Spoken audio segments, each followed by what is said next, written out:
Sem visão clara, até a fé se perde no caminho. O problema, queridos, não é a falta de esforço, mas a falta de direção. Como um foguete que tem aquela explosão imensa, sobe, mas se perde no ar, assim é a pessoa que tenta fazer as coisas sem um planejamento, sem sentar para ver se dá conta de concluir. Queridos, estamos há 2 dias da grande virada da sua vida. Tenho crido nisso, tenho orado sobre isso e pedir a Deus para que o ano de 2026 seja um ano de transformações e de mudanças abençoadoras para as nossas vidas. E para que essas mudanças ocorram de maneira poderosa, é necessário ter uma visão que vê além das circunstâncias. Inclusive, tem 2 versículos bíblicos que eu quero deixar para a nossa reflexão. Primeiro, Abacuque, capítulo 2, verso 2, que diz: escreva a visão, torne-a bem legível em tábuas, para que possam ler facilmente. E também em Provérbios, no capítulo 29, versículo 18, diz: onde não há visão, o povo perece. Queridos, visão é você ter a capacidade de enxergar pronto, antes mesmo de começar. É ter essa visualização, esse processo mental que te inspira e que te mostra o caminho que deve se seguir. Obviamente, nesses 2 dias últimos aí, que falta para a virada do ano, tem muito tempo para você se assentar e começar a sonhar e visualizar com aquilo que você de fato quer alcançar em 2026. Porque não basta, querido, desejar um novo ano, ou um ano 2026 melhor do que 2025. Não basta ter boas intenções sem uma visão clara, como diz o texto, ainda que seja um rabisco no papel, você vai, de alguma forma, andar no automático. Porque é assim que acontece. Quem não tem visão, quem não tem um planejamento, vai andar no automático. É como se fosse o avião lá, no controle automático. Deus não chama cada um de nós para viver dias somente reagindo. Porque tem pessoas que só reagem, não é isso? Acontece algo, ele vai lá e reage àquilo. Mas Deus quer que nós tenhamos ações proativas para construir as coisas, construir as questões. Assim como vale para as emoções, vale para os seus projetos dia a dia. Deus quer que nós tenhamos amadurecimento suficiente para agirmos de maneira diretiva, propositiva e consciente. Nós temos que ter essa consciência. E a Bíblia nos chama isso. Tanto Abacuque quanto Salomão descreveu muito bem, onde Deus nos orienta a ter uma visão. E essa visão ela precisa ser escrita, ok? Porque a visão que não é escrita se perde facilmente. E segundo, ela tem que ser clara. A visão não é um sentimento vago, a visão não é clareza e direção. Se nós não tivermos isso bem definido, nós vamos nos perder. Você não sai da sua casa andando aleatoriamente, sem uma proposta. Você não vai entrar no ônibus sem saber o destino. Então, é saber para onde você está indo e por que você está indo. Deus está nos chamando para isso. Provérbios reforça que quando essa visão ela é perdida, as pessoas se perdem também. Quando não há visão, as pessoas se vagueiam e cansam. Caminhar sem direção cansa. Você gasta energia sem ter intencionalidade. Não porque faltou esforço, mas porque faltou uma definição clara da onde se deseja chegar. Então, Deus trabalha, sempre trabalhou e continuará trabalhando com propósito. Eu falo muito isso na nossa igreja, irmão sabe disso. Planejamento e intencionalidade. Ele não age por impulso. Os irmãos percebem muito bem que eu gosto muito de escrever. Vamos fazer um evento, eu dou tudo por escrito, ou no aplicativo, ou em papel, porque sem uma direção clara, nós nos perdemos. E é por isso que não basta ter a visão, é necessário ter o planejamento, para que possa colocar essa visão em dados claros, em processos claros. Então, você tem sempre 2 opções quando se trata desse tema. Primeiro, viver uma vida guiada por impulsos, quando se trata de futuro, de jornada, de ações a ser feitas. E aí quando você tem uma vida guiada por impulsos, você vai ser sempre uma pessoa reativa ao momento. Por isso que eu falo aqui sempre com vocês, quem é guiado por sentimento não é guiado por propósito, porque o sentimento é uma reação a uma questão que acontece. Né? A emoção sempre está atrelada a uma reação a um estímulo. Então, pessoas que vivem apenas reagindo a estímulos, ela nunca dita o ritmo da sua vida. Ela sempre vai ser refém da sua própria história. E ela não vai ser coautora com Deus da história. Então, a vida por impulsos, ela decide apenas com base na emoção. Começa e termina muito pouco que começa. Final do ano, e olhe para tanto de coisa que você deixou pelo caminho. Tantas iniciativas, tantos projetos, ministérios, que você chegou ao final do ano e desistiu muitas vezes, nadou e morreu na praia, como dizem as pessoas, né? Porque agiu por impulso e decidiu por impulso. Mas quem tem metas conscientes, quem vive por propósito, quem tem uma visão a longo prazo e quem trabalha baseando-se na palavra de Deus, que nos orienta a ter planejamento e a ter visão, esta pessoa age com intenção. A intencionalidade, ela é fundamental. Segundo, ela age com valores. Eu disse aqui ontem, crenças e valores que originam-se da identidade. Então ela sabe quem ela é em Deus, e porque ela sabe quem ela é em Deus, ela tem valores e crenças fortes, e ela toma decisão, e essas decisões são sustentáveis a longo tempo, né? Eu disse no sermão de domingo, a diferença de algo imposto de algo proposto.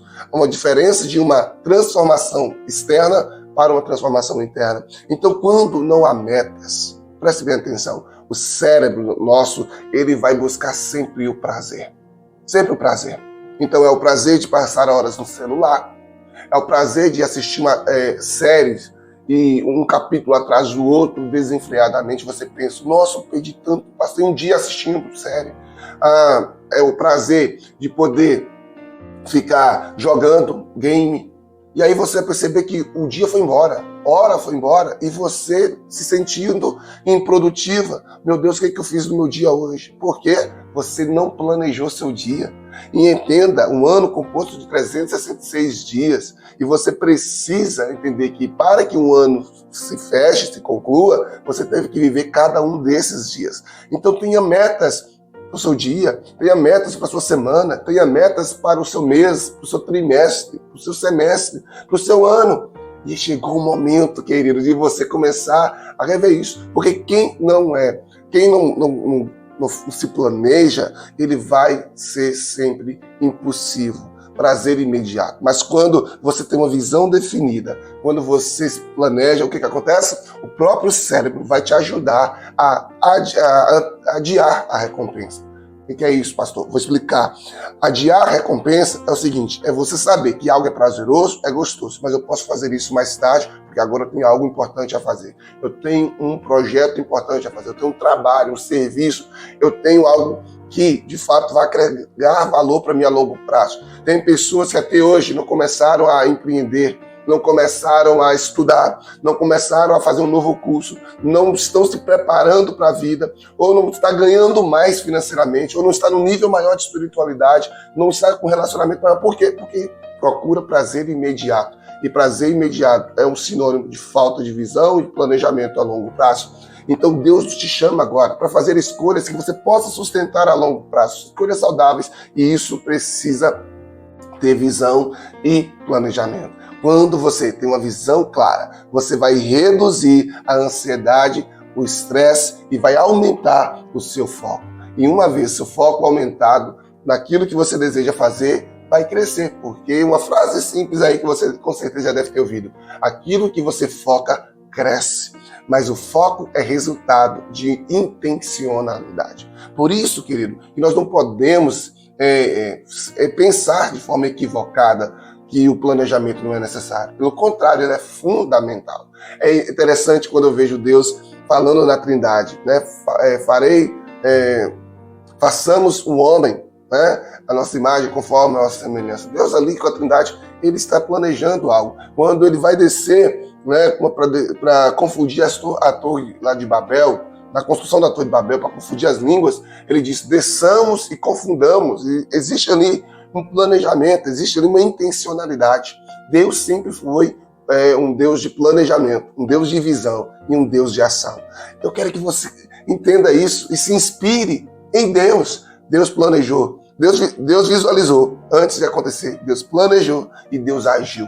Assim com a nossa salvação, assim com a nossa vida. Por isso, planejamento não é falta de fé. Entenda isso. Tem pessoas que às vezes têm esse bloqueio, essa crença limitante de que planejar é falta de fé. Não é. Planejar é alinhar a fé com responsabilidade.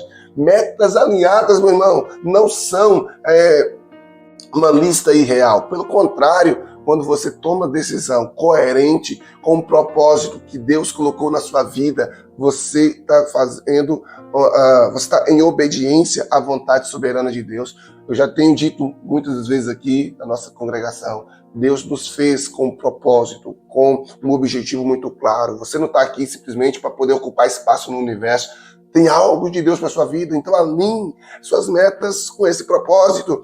Uma vida intencional, sabe? Ela aprende a fazer perguntas antes de agir. Uma vida intencional, ela se assenta antes de caminhar. Ela se assenta para escrever antes de fazer. Construa na sua casa um ambiente do planejamento, coloque um painel, faça um cartaz, escreva tudo lá, afixa dentro do seu quarto, um ambiente que você tem acesso. E toda vez que você olhar, você se lembrar, entendeu? Coloca no celular, no smartphone aí, né, ou no celular, coloca lembretes no celular sobre suas atribuições do dia para te lembrar, sabe? Porque quando você se pergunta, por exemplo, isso me aproxima ou me afasta do que Deus tem para mim? É uma pergunta que você precisa fazer no planejamento. Uma outra, isso constrói ou apenas me distrai? E uma terceira, você precisa perguntar, isso tem direção ou tem impulso? Essas três perguntas são cruciais para que você possa definir o que é importante do que é trivial. Tem muita gente investindo tempo em coisas triviais, enquanto as coisas importantes estão ficando de lado. Eu quero orar por você, para que seu 2026 seja uma bênção, seja um produtivo. Você avance, mas para isso, primeiro se assente, ouça o Senhor, escreva a visão para você se alinhar a longo prazo. Pai, no nome de Jesus, eu oro nesta manhã, nessa tarde, nesse momento que essa pessoa estiver assistindo esse vídeo, pedindo que o Senhor visite ele, visite ela, nesse antepenúltimo dessa contagem regressiva rumo à grande mudança. Oh Deus, nós já falamos de tantas coisas nesses 8 últimos dias e hoje o Senhor nos fala sobre a importância de ter uma visão clara e de ter um planejamento efetivo. Eu peço que o Senhor possa derramar sobre nós a tua bênção. Eu oro para que o Senhor possa derramar graça sobre nós. Ensina-nos a planejar, ó Deus, com sabedoria e viver com intencionalidade. Que as nossas metas estejam alinhadas aos teus propósitos. Em nome de Jesus, Pai, venha tirar toda a confusão de pensamentos, venha alinhar nossos pensamentos, a direção, Deus, as nossas crenças, os nossos valores, e que essa pessoa se lembre de quem ela é e a quem ela pertence. Que a identidade do Senhor seja fixa em seus corações. É o que eu te peço, no nome de Jesus. Amém. Queridos, hoje é o segundo dia e você pode sentar e escrever o seu planejamento para 2026. Para te ajudar, amanhã no culto da virada vamos ter um momento onde eu vou estar entregando para vocês um planner e vocês vão poder escrever. Então já leve para o culto já algo prévio para que nós possamos orar e apresentar esse planejamento diante do Senhor. Amanhã eu vou testemunhar um monte de bênção que eu recebi em 2025, fruto da bênção de Deus, de planejamento que fizemos no culto de 2024-25. Então, amanhã também será o seu dia. Deus te abençoe e amanhã teremos o último devocional pela manhã e o culto de celebração da virada à noite. Deus te abençoe. Até amanhã. Tchau.